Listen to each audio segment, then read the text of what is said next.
And good morning. So, new project means new project log, which means lots of painting and some videos to do.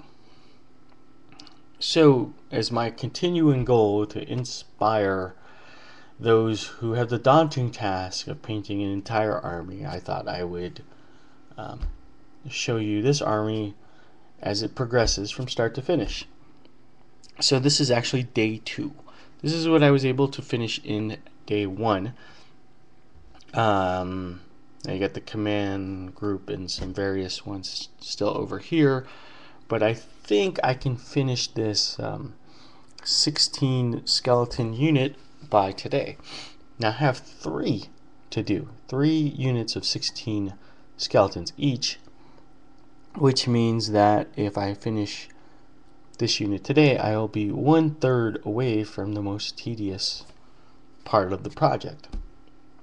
And if I keep that up by, Monday, Tuesday, I'll move on to the next more interesting unit, which is the horsemen. So I'm not too excited about the way they're coming out. I am painting them on sprues, so that's kind of a new thing for me. So there are some touch-ups I'm noticing now that I'm more awake. And I gotta touch up the shields a little bit. But for all practical reasons, or for all practicality, they are basically done. And I am trying out something new with this army, which is a way to do actual desert sand. And so I was thinking about basing in general. And typically I use sand when I base a model, and then you dry brush it various browns so it looks like dirt. The problem is when you're doing sand, which is much finer than dirt at this level, at this scale I should say, the sand, you wouldn't be able to see each individual grain. At least I don't think so. So this is how I accomplish snow. Let's see if I can get that for you. Which is a 50-50 mix of baking soda and glue. You throw that all into a cup, you stir it all up, and it becomes like icing, and then you just kind of scoop it up and throw it onto the base. And you could do interesting things because it's so thick you can actually build it up. See there? And put some indentations and stuff like sand is known to do in that area. And then you painted a sand color and it looks like they're standing on sand, not dirt. There should be a difference. And now looking at this model, I know that I gotta really touch up that shield, but that's okay. I will get it done. So here we are in day 2, and this is what I've got to work with. This is the battle box, and lots of sprues. Really the hardest part of starting a project is just getting your head around all the unpainted plastic that you have to assemble and primer and paint up. So my goal is to just finish the battle box and start with the hardest or most tedious part first, which is the skeletons. Now I was also handed this unit of Tomb Guard, which you can see I haven't opened because I don't even want to look at these until the battle box is done.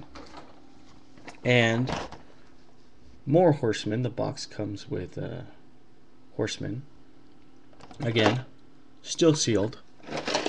Not assembling it because mentally I just wanted to trick myself in thinking, well, I'm just working on a battle box, and once the battle box is done, then I will move on. And then finally, some more chariots. So it's going to be a pretty sizable army to work on. Seems daunting at first, but I thought I would share my progress with you guys so that you don't feel so alone. The cool part is that on all these little skeleton sprues we get these little tombstones. See that? So by the end of this project, I will have enough spare parts to make a graveyard for Malifaux, which is a project that I'm working on the side of this project. So I do have, I bought my daughter Lilith, and I painted her like Morgan from Darkstalkers, or most people know her from Marvel vs. Capcom. So she's got the green hair and the black, scantily clad kind of garments and stuff like that, with the red jacket. I think I kind of pulled it off. Yeah, I think so. I think she could pass as Morgan. And then we're actually just collecting individual figures that we think are interesting. So we're not buying the box sets. I'm just kind of buying slowly and kind of building up to a 25 stone gang. And then we have here Candy. That's her name. She's a little eerie little girl. Kind of reminds me of the cover of that movie Orphan, right?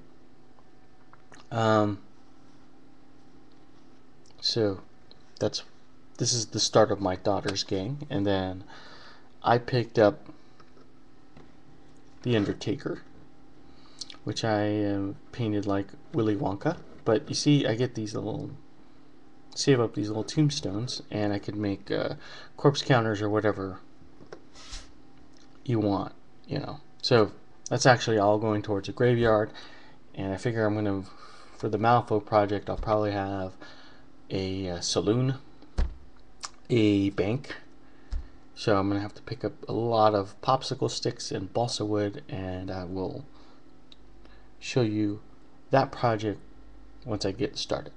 Anyways, I just thought I would share where I'm at with these guys and update you regularly, and that's it. So if you are also working on the Tomb King's army, fear not, it's not so bad. I think painting skeletons, although boring, can go by very quickly if you paint them just on the sprue and then start assembling them. And then after they're done, you kind of want to touch them up, especially if you weren't paying attention, because it was late at night when you were painting these guys. The little touch-ups, although can be irritating, or it's not so bad. So I really think that's the gist of today's message, is it's not so bad. I started a new project. It's a lot of sprues and plastic, but I'm going to chip it away at it diligently, and hopefully very soon you will see this project in its completion. So that's it for today. See you guys later.